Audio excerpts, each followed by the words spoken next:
Hürmetli qarindoshlar, Sharq Turkiston xabar agentligining xabarlar programmasida ko'rishinglarni qizg'in qarshi olamiz.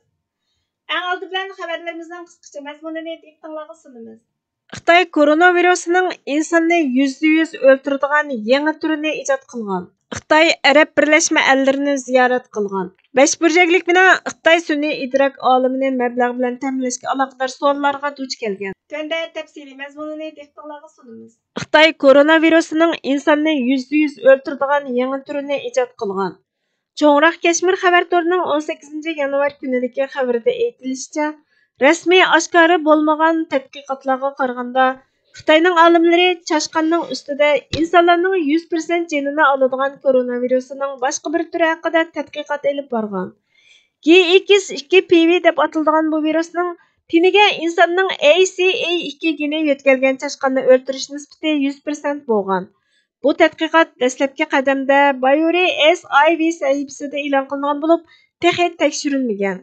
Tadqiqotchilarning maqolasidan qaraganda G2.5 virusining insonlarning vujudiga eqib ketish xavfi bor bo'lib, SARS, COVID-2 ga munosabatli viruslarning kasallik qo'zg'atqich mexanizmini tushunish uchun o'zgacha model bilan ta'minlaydi ekan.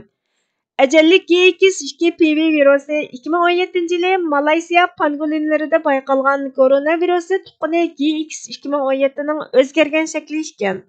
Sharq Turkiston surgundi hukumatining Jumhur raisi Dr. Mamtimin Ali apandi buningga ijtimoiy axborot supsi X'da inkas qaytirib, buningga ayron qolgan qiyofatga kirib olishning keragi yo'q.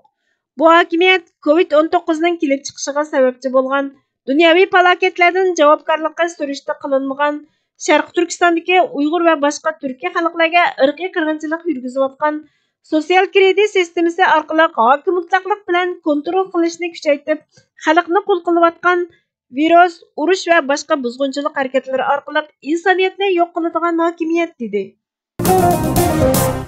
Tajovuzchi irqiy qirg'inchilikchi Xitoy soxta niqoblanib, xuddi dunyoga tinchlik elib kelmoqchi bo'lib, Arab Birlashma Ellarini ziyorat qilgan.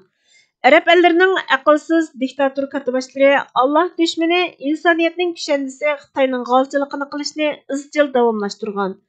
Arab xabarlari torining 15 yanvar kunidagi xabariga qaraganda, Xitoy Tashqi ishlar ministri Wang Yi dushanba kuni Qohirada Arab ellari ittifoqining bosh kotibi Ahmad Abulg'ayit bilan ko'rishgan. Abulg'ayit Birlashma Bosh kotibiyat boshqarmasining markazida yuqori darajali vakillar umkining hamrohligida Wang Yini qabul qilib, har xil xalqaro masalalarni bo'libmi, Falastin krizisi va G'azadagi taraqqiyotlarni muzokara qilgan. Isroiliya Falastin to'qinishi to'g'risida cho'nqur fikr almashtirib, krizisni pasaytishning har xil yo'llari haqida birdaklik hosil qilishgan. Wang Yi payshanba kunigacha Misr, Tunis, Togo va Pilchishi qirg'oqini ziyorat qiladi ekan. Arab ellari ittifoqining raisi Arab davlatlari bilan Xitoyning uzun yillik munosabati bo'libmi, 2004-yili Xitoy Arab hamkorlik munbiri boshlangandan buyon munosabatining kuchayganligini ta'kidlagan. Bosh kotibning bayonotchisi Jamal Rushidi Wang Yining bu yil Xitoy Arab hamkorlik munbirining 20 yilligini xotirlaydigan 10 navbatlik ministrlar yig'inini Xitoyda o'tkazishni xohlaydiganligini aytgan. Abulg'ayit Xitoyning Falastin ishlarini xalqaro munbarlarda bo'libmi, Birlashgan Davlatlar Tashkilotida izchil qo'llab kelganligini maqtagan. Xitoy Tashqi ishlar ministri Arab ellari ittifoqining boshlig'iga 13 yanvar Tayvanda o'tkazilgan prezident saylami haqida ma'lumot bergan. Abulg'ayit Xitoyning egilik huquqi va zamin butunligini qo'llab, bir Xitoy siyosatiga qat'iy amal qilishdan iborat Arab maydonini ifodalagan. Bu ikki katibosh Arab ellari ittifoqining bosh kotibiyat boshqarmasi bilan Xitoy Tashqi ishlar ministrligi o'rtasida tushunish eslatmasi imzolagan. Xitoy Arab ellari ittifoqi va uningga a'zo davlatlar bilan aloqani kuchaytiradigan Xitoy Arab aqllar ombiri ittifoqi qurishni ko'zlaydi ekan.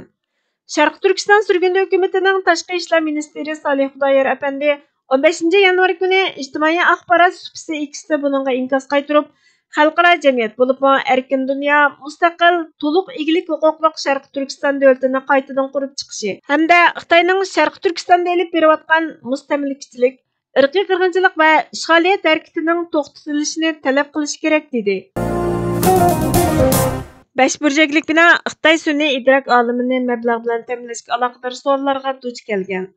Xabar әптісі xabartorning 17 yanvar kunidagi xabariga qaraganda, Amerika parlament a'zolari Davlat mudofaa ministrligidan necha 10 million dollarlik federativ tadqiqot yordam puliga erishgan olimning necha yillardan buyon Xitoyga ilg'or sun'iy idroqqa munosabatlik sezgur tadqiqotlarni yetkazganligiga aloqador alomatlarga nima uchun parvo qilmaganligiga javob berishni talab qilgan.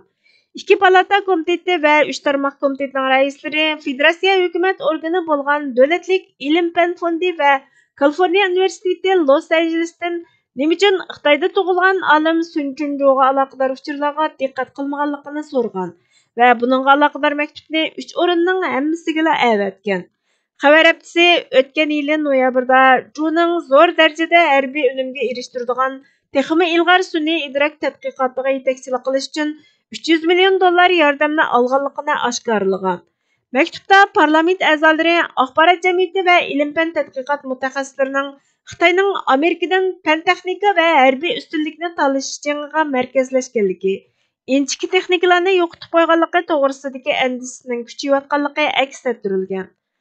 Xitoy eng kech 2049 yilgacha iqtisod va harbiy qatorliq nurg'un sohalarda Amerikadan eshib ketadiganligini aytadi. Sun'iy idrok alayda sezgur tema bo'lib, olimlarning aytishicha, kim uni egallasa, boshqalardan tangdoshsiz afzallikka erishadi ekan. Ko'p yillardan buyon 5 burchaklik bino sun'iy idrokning kelgusidagi jang maydonlarida muhim rol o'ynaydiganligini ta'kidlab kelgan. Parlament a'zolari Xitoy Kompartiyasi bilan jo'grafiyalik siyosiy raqobat keskinlashayotgan paytda federativ hukumatning Xitoyning sun'iy idrok taraqqiyotiga bo'lgan qo'llashini oxirlashtirishi davlat bexatarligining muhim majburiyati degan. Parlament a'zolari 5 burchaklik binodan barliq davlat mudofaa ministrligining yordam puliga munosabatlik to'liq hujjatlarni talab qilgan. Buning ichida Juning xizmatiga munosabatlik barliq ichki xabarlarning ko'paytirilgan nusxasi, shundaqla davlat mudofaa ministrligining yordam mablag'i bilan elib berilgan Juning tadqiqoti bilan munosabatlik hujjatlarni to'liq berishini talab qilgan. Ju 2020 yili Beijingga qaytib kelib, Beijing ve Chunhua universitetlariga kirgan ve devletning oldingi qatordagi sun'iy idrok organlarining biri bo'lgan Beijing sun'iy idrok institutiga mablag' solgan. U yana yurti O'jouga yaqin joylashgan Wuhandagi davlat mablag' solgan sun'iy idrok institutiga rahbarlik qilgan.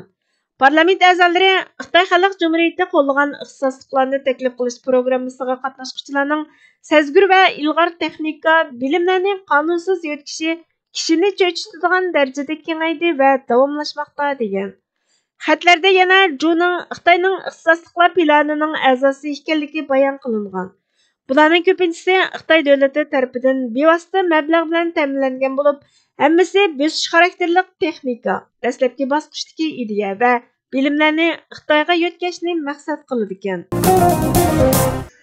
Acaba Tangirdan o'zgaga tiz bukishni keskin rad qiladigan favqulodda ilg'or bir aqida sistemasiga ega millatning mansublarining 70 necha yillik asorat tarixidan keyingi bugungi kunda ursa qochadigan, tishining iqini ko'rsatib bo'lguncha quyruqini shipangishtirib ulguradigan ermak kitning tabiatiga tushib qolayotgan holatini ko'rishdan ortiq yana qandoq fojia bor?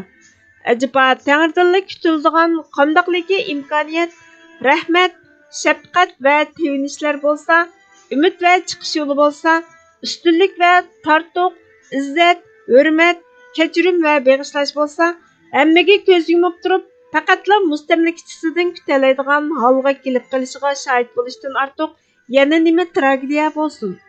Acaba payg'ambarcha yuksak samoviy g'oyalarni yer yuzida ro'yobga chiqarish yo'lida pasibonlik sharafini qozongan bir millatning mansublarining kuni kelib o'z mustamlikchisining junxocha g'oyalari uchun xizmat qiladigan, kutgan yeridan chiqib beradigan pasandalar to'piga qaytilishiga jon atadigan holga kelib qolishdanmi ortiq badbaxtlik bo'lsinmi? Burhan Muhammadning suiqasdlar qo'rshavidagi da'vo va axborot xiyonatchiligi nomli maqolasidan ilindi.